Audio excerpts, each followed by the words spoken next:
Hello, ladies and gentlemen. Welcome back to day 5 of chapter 9.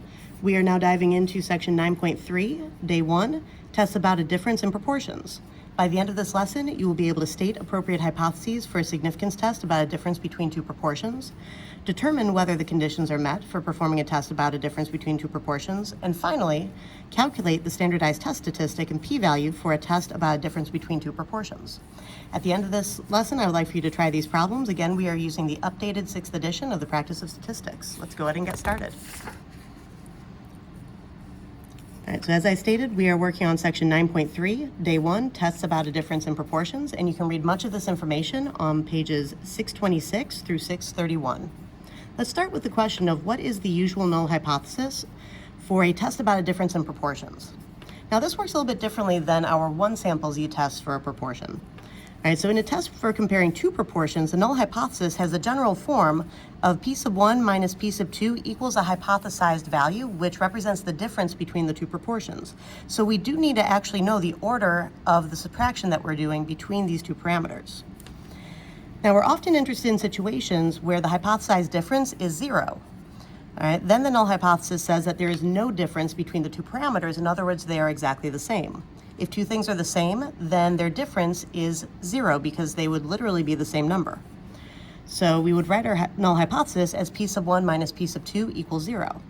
Now you'll sometimes see the null hypothesis written in an equivalent form of p sub 1 equals p sub 2, showing that those two parameters are assumed to be equal until we can prove differently. Now if you were to subtract p sub 2 from both sides, then the algebraic steps would result in the equation p sub 1 minus p sub 2 equals 0 when p sub 2 is canceled from the right-hand side and remains subtracted from p sub 1 on the left. Now remember, you always need to define your parameters in context. So that means that you have to define p sub 1 and p sub 2 separately in terms of the true proportions that they represent in the situation that they come from. Now, what are the conditions for conducting a two-sample z-test for a difference in proportions? In other words, a two-sample z-test for p sub 1 minus p sub 2. And what is the pooled or combined sample proportion, and is it on the formula sheet? Now, the first condition is our random condition. The data come from two independent random samples or from two groups in a randomized experiment. In other words, treatments are being randomly assigned. Now, if the data comes from two independent random samples, usually we're sampling without replacement from a finite population, which is when you check your 10% condition. All right, that's to actually ensure the independence necessary for us to calculate our standard error of our statistic using our formula. All right, so both sample sizes need to be less than 10% of their corresponding population sizes, so you actually need to check this twice. Now for experiments, you don't actually need to check the 10% condition because we are not sampling without replacement from a finite population. Instead, we are using volunteers, usually, and the randomization happens when we randomly assign them to treatment groups. All right, so this 10% condition only applies when you are dealing with random samples, not randomized experiments. Now the last condition we do need to check regardless of where our sample data came from. And that one is that our expected numbers of successes and failures for each sample are at least 10. Now, expected numbers of successes and failures. Expected counts are calculated assuming that the null hypothesis is true, which means that the proportions are equal. If those proportions are equal, there's no reason to keep them separated, which is why we start by estimating the overall proportion of success in both samples combined, which is what we call pooling the samples. So we add our successes together, that's what x sub 1 plus x sub 2 refers to, and then dividing by the combined sample size of both groups, so n sub 1 plus n sub 2 in your denominator. All right, do the addition first and then the division in order to calculate your pooled or your combined p-hat value, your combined sample proportion. Now this is what we use when we are calculating our large counts because this would be the expected successes and failures if the null hypothesis is true. When you can assume a value for the population proportion, you're supposed to use it. We don't necessarily have an assumed population proportion, but we do have this p hat sub c, and we can actually deal with a more precise estimate of success, overall successes and failures, because if those are equal, why keep them separate? So first sample size times the combined sample proportion. First sample size times the complement of the combined sample proportion. This would calculate your successes. The second one calculates your failures for the first sample. And then the second set would again use p hat sub c, but times the second sample size, and then 1 minus p hat sub c, your failure rate, times the second sample size. Now, all of these calculations need to be at least 10. Right, now, what is the standardized test statistic for a 2-sample z-test for a difference in proportions, and is this on the formula sheet? And what does this test statistic actually measure? So the standardized test statistic, we're still using z, is still your statistic minus your parameter divided by the standard deviation or error of the statistic. Now, we start out with p hat sub 1 minus p hat sub 2. That difference, that answer, is actually our statistic. The parameter in this instance, we're assuming that p sub 1 minus p sub 2 equals 0 based on our null hypothesis. That's why our parameter is identified as 0, because the true difference of this is being assumed to be 0 until we can prove otherwise. So we have the difference in our statistics minus the difference in our parameters, and we actually have a value for that difference.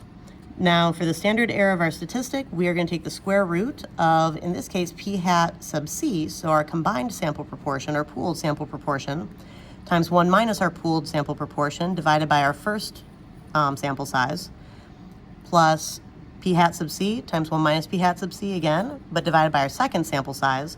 So instead of using p hat sub 1 and then p hat sub 2 in the two different fractions, we actually use the combined sample proportion instead as we're working through this for the test. So the same thing that we used for our large counts condition, we are now using in our standardized test statistic. All right, now the standard error used in combined or pooled proportions, we use this because we are assuming that null hypothesis is true. The general formula and the standard error are on the formula sheet, but they look a little different. Now, what does all this mean? What we are calculating is how far the evidence is from the null in terms of standard deviation units. All right, so how many standard deviations on average is the evidence from the null? All right, now let's take a look at an example. Right, so for our example in this lesson, researchers in the United Kingdom conducted an experiment to determine whether giving the drug dexamethasone in addition to the usual standard care would reduce deaths among patients hospitalized with COVID-19. Right, a total of 2,104 patients were randomly assigned to receive dexamethasone plus usual care, while 4,321 patients were randomly assigned to receive just the usual care with no additional medication. Now, overall, 482 patients in the dexamethasone group died within 28 days, compared with 1,110 patients in the usual care group.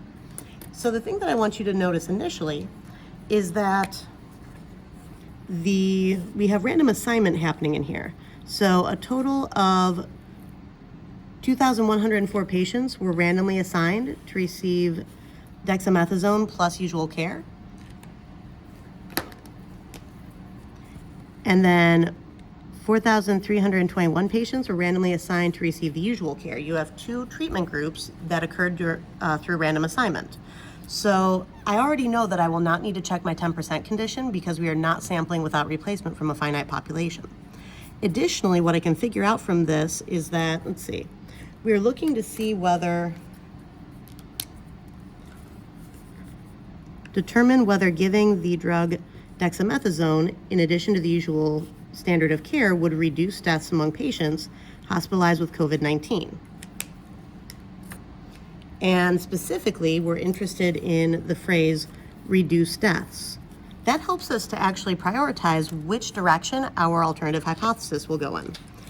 But you have to think about the reduction of deaths in terms of the order that you do the subtraction. Now, your subtraction can be done in either order. Excuse that poorly timed bell if you heard that. We're just going to keep on going. All right, so let's see. State the hypotheses, define the parameters, and state the evidence for our alternative hypothesis. Now, I decided to make my null hypothesis p sub 1 minus p sub 2 equals 0, where p sub 1 is the true proportion of patients like these receiving usual care who would die, and then p sub 2 is the true proportion of patients like these receiving dexamethasone plus usual care who would die. Now, if the true proportion of patients just receiving the usual care without the additional medication would be higher than the true proportion of those receiving the dexamethasone plus the usual care, if the dexamethasone plus usual care reduces the deaths. If I'm looking at P sub 1 being greater than P sub 2, for P sub 2 to basically show a reduction in death rate, then I would look for my alternative hypothesis for P sub 1 minus P sub 2 to be greater than 0, because P sub 1 would be greater than P sub 2 on the other side. When I subtract P sub 2 to this side, that leaves me with this difference being a positive difference in proportions if usual care has a higher death rate than the new medication. Right? That's why I'm using that greater than sign. You could have this flipped around so that you're looking for a negative difference in proportions if you put the medication group first and redefine these parameters. This is why it's so important to define your parameters so that we actually know what the order of subtraction means in terms of the real life situation. Now, P hat sub 1 is the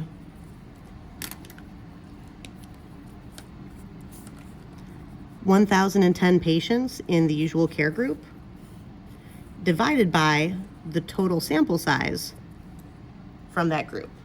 Right, so my P hat sub 1 comes from those two values, which gives me 0.2569, approximately.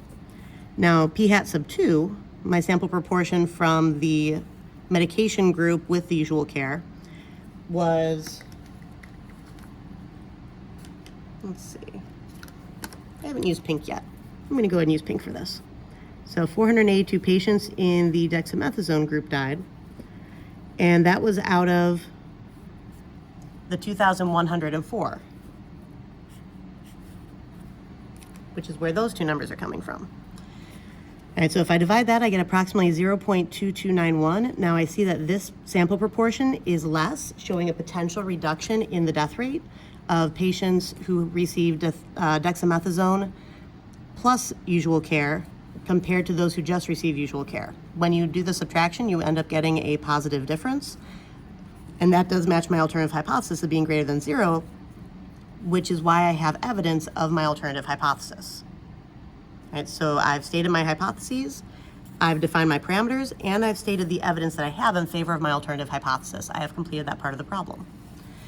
Next, I need to show the conditions, that the conditions for inference are met. Now for random, 2,104 patients were randomly assigned to receive dexamethasone plus usual care, and 4,321 patients were randomly assigned to receive usual care. Now, due to random assignment to treatments, we can infer about cause and effect. That's why we need to check the random condition. And we don't need to check the 10% condition because we did not sample, we had random assignment to treatments. Now, that means I can skip down to the large counts condition, and when I take my n sub 1, which is my, we still call it sample size even though it's kind of the experimental group size.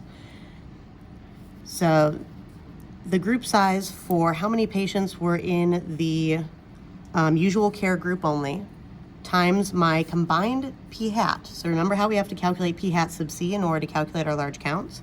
I added my successes from both treatment groups divided by my the sum of my sample sizes from both treatment groups. That gave me about 1,592 divided by 6,450 and 25, which is approximately 0.2478. That's the number that I'm using all throughout this because I need to use the combined or pooled sample proportion. So I had to add these, and then I'm going through these formulas right here. This is what I'm doing. My n sub 1 is at 4,321. My n sub 2 is at 2,104, based on what I identified as p sub 1 and then p sub 2 separately. So I'm basically taking these sample sizes, using them in here, and then multiplying by my p hat sub c, and also 1 minus p hat sub c for successes and failures. Now note that all of these successes and failures are at least 10. Because we have at least 10 successes and failures for each treatment group, we can assume that the sampling distribution of p hat sub 1 minus p hat sub 2 is approximately normal. That completes checking the conditions. Next, I need to calculate the test statistic and p-value. So I have my combined sample proportion shown here. I had already calculated my individual sample proportions for p hat sub 1 and p hat sub 2 up here. And my z-score, if we reference this page, is p hat sub 1 minus p hat sub 2, that difference minus 0. So I have my p hat sub 1 and my p hat sub 2 minus 0, p hat sub 1, p hat sub 1, p hat sub 2, p hat sub 2. So I have my orange first, and then my pink.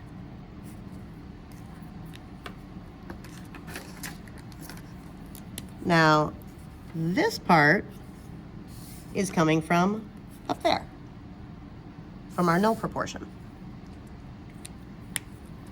And then our p hat sub c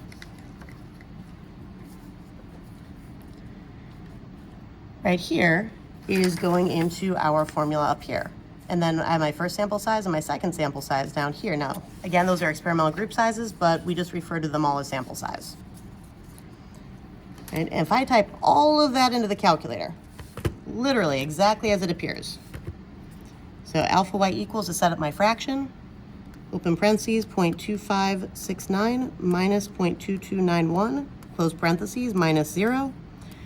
Go down to the denominator, second x squared to get your square root sign, open up a fraction, 0.2478 times 1 minus 0.2478 over 4321 plus, open up another fraction, 0.2478 times 1 minus 0.2478, close my parentheses, down here 2104. And so I have this typed in exactly as it's written here. This gives me approximately 2.422, which is what I have here for my z-score. All right, so that is the test statistic portion of this. Now the p-value, right, you'd need to sketch out your normal curve, show your standard normal distribution, 0, 1, 2, 3, and then on the left side of 0, negative 1, negative 2, negative 3. 2.422 is going to show up almost halfway between 2 and 3. And the shaded region to the right, because I'm going greater than, is going to be my p-value, and this is how you calculate it. So my p-value is going to be the probability of z greater than 2.422. I'm going to use normal CDF. My lower bound, my left boundary, is at 2.422. I'm going off towards positive infinity because my shading is going towards the right. And my mean is still 0 and standard deviation 1 because that is the mean and standard deviation for the standard normal curve.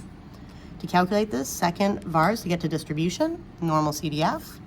I'm using 2.422 as my lower bound. I'm going to use 1 with a whole bunch of zeros after it for my infinity. 0, 1, paste it in, and I get approximately 0.0077. Always try to take your p-value out to about 4 decimal places, which is what I have here. Now, when I go to write my conclusion, all right, what conclusion would you make? Since our p-value is small, 0.0077 is less than an alpha of 0.05, we reject the null hypothesis. And we reject the null hypothesis because we have convincing evidence that the true proportion of COVID-19 patients like those in the study receiving dexamethasone in usual care who would die is less than the true proportion of patients like these receiving usual care alone who would die. All right, this order of the context is referencing what I have in green up here, where we need to determine whether giving the drug dexamethasone in addition to the usual standard of care would reduce deaths. So I'm writing it in terms of what they asked us initially, even though I was using a greater than sign to represent that throughout the problem. That's why my language switched to less than at the end.